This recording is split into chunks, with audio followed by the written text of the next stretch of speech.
Shalom, damai di hati. Saudaraku yang diberkati Tuhan, kembali lagi kita di channel YouTube Marturia Bukit Kasih Girian Permai untuk merenungkan firman Tuhan di tanggal 11 sampai 17 Mei 2025. Maka bersama kita satu di dalam doa, kita berdoa. Ya Bapa kami di surga, kami dipercayakan untuk boleh menjadi Injil yang dibacakan di seluruh dunia, tetapi juga kami dipercayakan Tuhan, supaya kami percaya kepada Injil itu. Maka untuk merenungkan firman Tuhan ini, biarlah kiranya Engkau memberikan kami hikmat, supaya di dalam kebenaran karena iman, dan oleh karena percaya kepadamu Tuhan, kami boleh menjadi saksi Kristus, bahkan kami boleh menyampaikan kebenaran-kebenaran bagi siapapun yang dapat kami jangkau. Dan di dalamnya, biar kiranya Engkau curahkan kami Roh Kudus, supaya Roh Kudus itu yang akan bekerja untuk memberikan kami pengertian tentang arti dan makna daripada kebenaran firman Tuhan. Maka biarlah kiranya Engkau akan menuntun kami semua, siapapun kami yang mendengarkan khotbah ini, kiranya kami jadi berkat untuk banyak orang. Terima kasih ya Tuhan, ini kami yang berdoa di dalam nama Yesus. Amin. Saudaraku yang diberkati Tuhan, dalam firman yang akan kita renungkan bersama dalam kitab Roma, pasalnya yang ke-10, ayatnya yang ke-4 hingga ayatnya yang ke-15. Ini menjadi perenungan kita di sepanjang minggu berjalan ini. Maka dengan judul dari Lembaga Alkitab Indonesia, yaitu Kebenaran Karena Iman. Sebab Kristus adalah kegenapan hukum Taurat, sehingga kebenaran diperoleh tiap-tiap orang yang percaya. Sebab Musa menulis tentang kebenaran karena hukum Taurat. Orang yang melakukannya akan hidup karenanya. Tetapi kebenaran karena iman berkata demikian. Jangan katakan di dalam hatimu, siapakah akan naik ke sorga? Yaitu untuk membawa Yesus turun. Atau siapakah akan turun ke jurang maut, yaitu untuk membawa Kristus naik dari antara orang mati. Tetapi apakah katanya? Ini, firman itu dekat kepadamu, yakni di dalam mulutmu dan di dalam hatimu.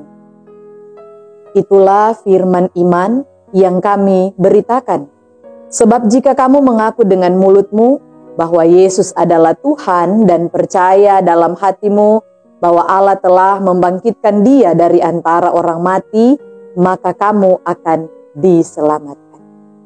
Karena dengan hati orang percaya dan dibenarkan, dan dengan mulut orang mengaku akan diselamatkan. Karena kitab suci berkata, barang siapa yang percaya kepada Dia tidak akan dipermalukan. Sebab tidak ada perbedaan antara orang Yahudi dan orang Yunani. Karena Allah yang satu itu adalah Tuhan dari semua orang, kaya bagi semua orang yang berseru kepadanya. Sebab barang siapa yang berseru kepada nama Tuhan akan diselamatkan. Tetapi bagaimana mereka dapat berseru kepadanya jika mereka tidak percaya kepada Dia? Bagaimana mereka dapat percaya kepada Dia jika mereka tidak mendengar tentang Dia? Bagaimana mereka mendengar tentang Dia jika tidak ada yang memberitakannya? Dan bagaimana mereka dapat memberitakannya jika mereka tidak diutus? Seperti ada tertulis, betapa indahnya kedatangan mereka yang membawa kabar baik. Demikianlah firman Tuhan, saudara-saudaraku. Shalom, damai di hati. Bagi kita semua yang mendengarkan firman Tuhan ini, kita hendak dituntun dengan tema percaya kepada Kristus yang bangkit, diselamatkan, dan tidak dipermalukan. Saudara-saudara, di antara kita, ketika kita menerima sesuatu dalam hal penolakan, maka akan ada perasaan yang membuat kita sedih, bahkan kecewa. Bagaimanapun juga, firman yang mau disampaikan Paulus bagi jemaat yang ada di Roma. Paulus berencana untuk mengunjungi Roma, sekalipun gereja dan jemaat mula-mula telah ada di Roma. Dan firman Tuhan ini dituliskan Paulus sekitar tahun 55 sampai 57 Masehi. Bahkan ketika pun juga Paulus memperkenalkan dirinya kepada para pengikut Kristus di Roma, terjadi pertentangan di sana saudara-saudara pada jemaat mula-mula, yaitu orang-orang Kristen Yahudi, bahkan pun juga orang Kristen Yunani. Mereka mempertentangkan bagaimana ketidaksepakatan mereka tentang orang-orang yang diselamatkan. Tetapi juga mereka mempertentangkan tentang seseorang, karena apa Allah menerima mereka. Apakah hanya karena pengikut-pengikut yang hidup di zaman itu yang dalam pemahaman adat dan budaya berbeda-beda. Sehingga menjadi juga bahasan bagi Paulus bahwa semua orang, baik orang Kristen Yahudi tetapi juga orang Kristen Yunani, sama-sama menerima keselamatan dari Allah. Saudaraku, bicara tentang kepercayaan, itu sama seperti dengan ketika kita mau memberi kepercayaan kepada orang lain. Apa arti kepercayaan? Yaitu orang-orang yang memberikan kita sebuah pilihan dan mempertanggungjawabkan pilihan itu. Maka kita disebut sebagai orang yang percaya. Tetapi juga dalam judul bacaan ini, kebenaran karena iman. Saudaraku, kebenaran itu artinya akurat, atau biasanya disebut sebagai keadilan, sesuai dengan fakta atau tidak salah. Sedangkan selamat artinya kita bebas dari bahaya, dari ancaman, dari berbagai banyak hal yang membuat kita lebih tenang. Sehingga saudara-saudara, ketika Paulus memberitakan firman kepada jemaat yang ada di Roma, kita dapat belajar banyak hal, bahwa di kitab Roma ini berisi doktrin tentang Injil dan keselamatan. Sehingga saudara-saudaraku, kebenaran merupakan suatu nilai yang senantiasa dicari oleh manusia sampai saat ini. Dan di dalam hidup ini pada hakikatnya saudara-saudara, ada orang yang terus-menerus mencari kebenaran, tetapi tidak menemukan kebenaran. Malahan sebalik, ada orang-orang yang tidak mau untuk mengejar kebenaran, tetapi tanpa dia pahami dan sadari bahwa kebenaran itu pun juga muncul di saat dia tidak membutuhkan. Tapi saudara-saudara, kenapa kita mau diajarkan untuk kebenaran di dalam iman? Iman yang kita pegang sebagai orang Kristen akan membawa kita kepada keselamatan, perihal tentang percaya. Maka ada pilar dalam dasar iman kita, yaitu dalam sola reformasi, kita mengenal tentang sola gratia, sola scriptura, dan sola fide. Kita dituntun kepada sola fide, yaitu kebenaran hanya oleh karena iman. Berbicara tentang doktrin ini saudara-saudara, maka kita tahu bahwa semua manusia telah berdosa dan kehilangan kemuliaan Allah.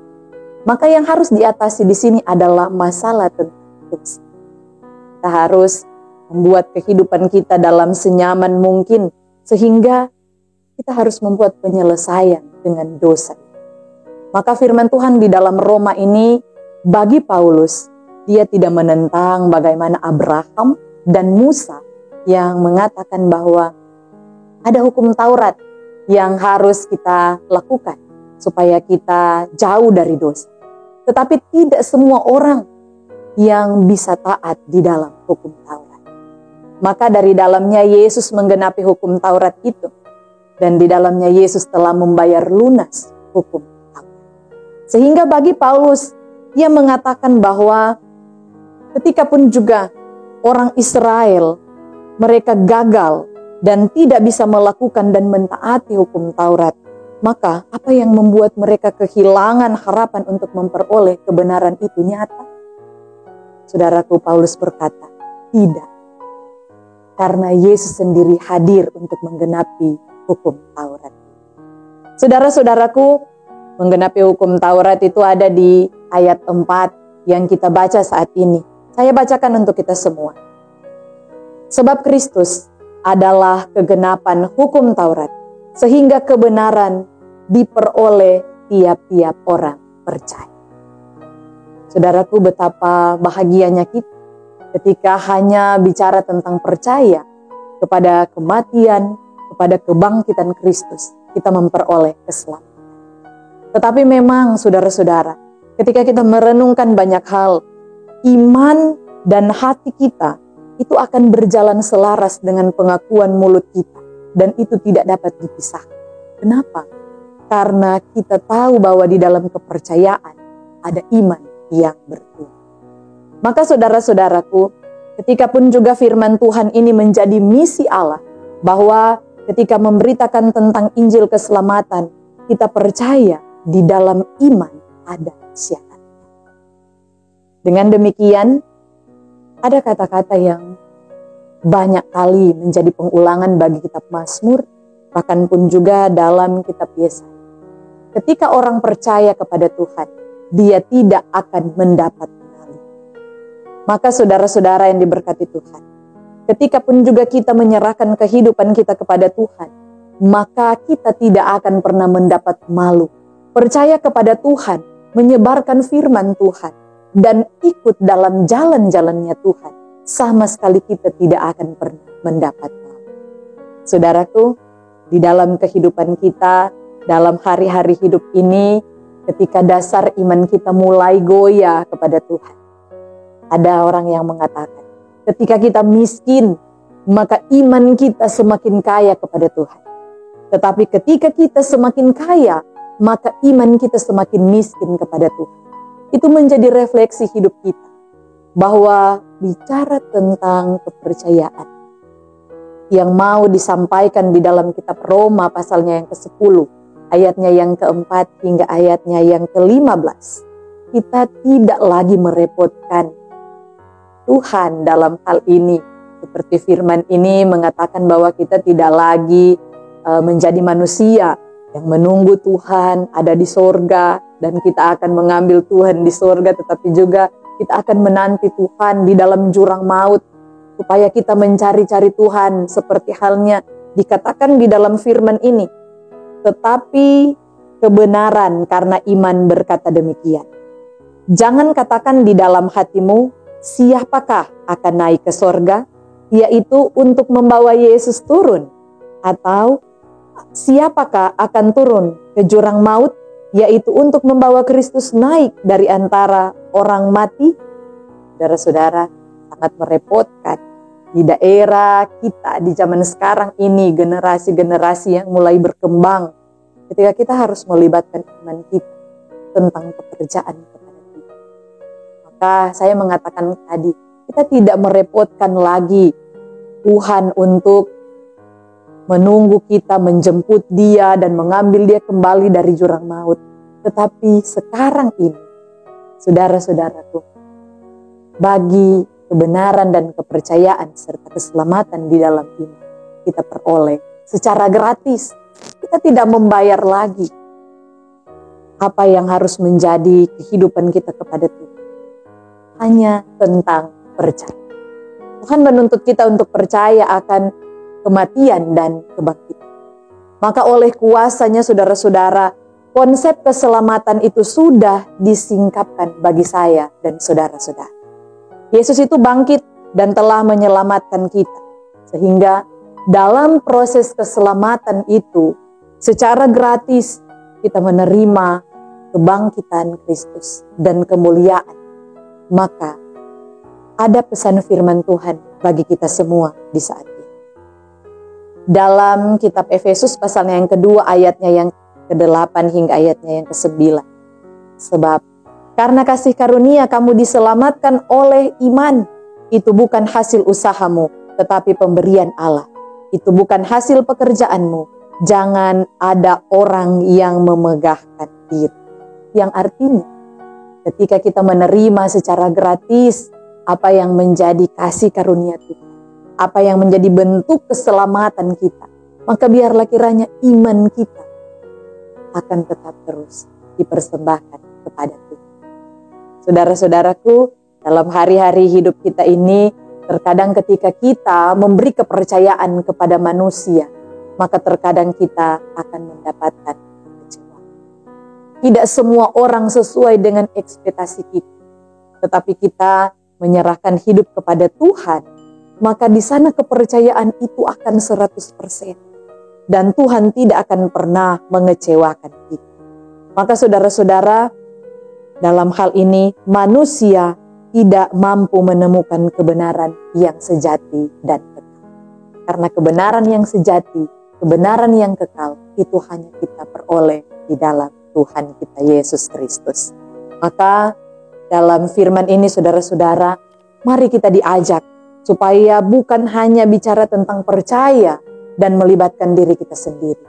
Tetapi kepercayaan itu akan kita bawa supaya kita pun juga boleh membawa orang lain untuk hidup di dalam Tuhan. Sehingga di ayatnya yang terakhir, dan bagaimana mereka dapat memberitakannya jika mereka tidak diutus? Ternyata saudara-saudara, di dalam dunia ini masih ada banyak orang yang tidak mengenal tentang kasih Allah. Ada banyak orang yang belum memberi diri untuk diutus mengenal kebenaran dan percaya. Sehingga bagi firman Tuhan ini, seperti ada tertulis, betapa indahnya kedatangan mereka yang membawa kabar baik. Artinya, saya saudara-saudara ketika melayani di gereja Toraja, ada begitu banyak orang yang kenal Injil hanya karena mereka membaca Alkitab. Ada begitu banyak orang yang tahu bahasa Indonesia ketika mereka kenal Injil. Dan ada begitu banyak orang yang percaya kepada Tuhan ketika mereka mengenal Injil. Maka bagi orang-orang lain, saudara-saudara, kita pun juga diberikan pilihan. Ketika kita harus membawa cerita tentang keselamatan Allah, keberanian kita dalam iman itu akan diuji. Kemanapun kita akan pergi, ingat, kebenaran karena iman akan memberikan kita kehidupan dalam kebenaran. Maka kebangkitan, bahkan pun juga kehidupan Yesus akan menjadi kebenaran di dalam iman kita. Untuk apa kita menjadi orang Kristen sampai hari ini jika kita masih kurang yakin tentang kebenaran di dalam iman itu membawa keselamatan? Maka saya mengajak kita semua saudara-saudara supaya mempertaruhkan iman kita. Sama seperti orang Israel, mereka tidak kehilangan kebenaran. Hanya karena mereka tidak mampu melakukan kebenaran. Tetapi hanya karena Yesus, mereka boleh menerima kemuliaan dan kebenaran di dalam. Maka bagi kita pun juga demikian. Kita akan menjadikan hidup kita sebagai kebenaran untuk percaya kepada Tuhan. Maka di dalamnya, ketika kita menaruh segala hal dalam kepercayaan, ingat kita akan menerima iman yang luar biasa kepada Tuhan. Dan iman itu yang akan membawa kita supaya kita akan menuju kepada jalan yang Yesus persiapkan. Maka semoga saudara-saudaraku, ketika kita akan mewartakan firman ini, pahamilah bahwa kita tidak akan dipermalukan Tuhan. Kita akan menggunakan mulut kita untuk memperkatakan kebaikan tentang Tuhan. Dan kita akan mempersiapkan hati kita supaya di dalam hati kita iman itu tidak akan tergoyah. Maka ajaklah saudara-saudara kita, keluarga kita, jemaat kita, orang-orang di sekitar kita yang belum percaya kepada iman. Tuhan mengutus kita untuk menjadi berkat bagi orang lain. Maka lakukanlah itu bagi kehidupan saudara-saudara. Terpujilah firman Tuhan. Amin. Mari kita berdoa.